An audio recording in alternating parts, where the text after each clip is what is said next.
আসসালামু আলাইকুম সবাইকে। হোপফুলি সবাই ভালো আছো। আজকে সাডেনলি ইউনিভার্সিটির বারান্দায় যেয়ে দেখি এত ফুল দিয়ে মাধবীলতা গাছ একদম ভরে আছে।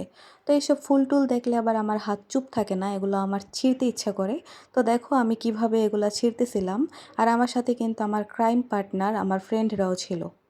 অনেক দিন ধরেই আমি এই গাছটার ফুল দেখতেছিলাম আর আমার সুযোগ আসতেছিল না এই গাছ থেকে কিছু ফুল পাড়ার জন্য।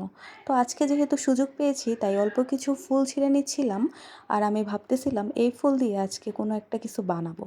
আর এই ফুলের মালা কিংবা ব্রেসলেট বানানোর জন্য কোনো সুই সুতার প্রয়োজন হয় না।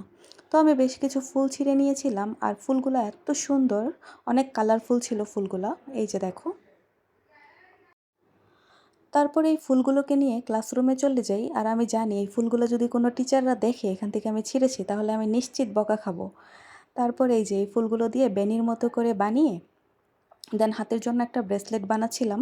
কিন্তু আমি যে ফুলগুলো ছিঁড়েছি সেগুলোর কোয়ান্টিটি খুবই কম ছিল, যার কারণে খুব বড় একটা ব্রেসলেট আমি বানাতে পারিনি।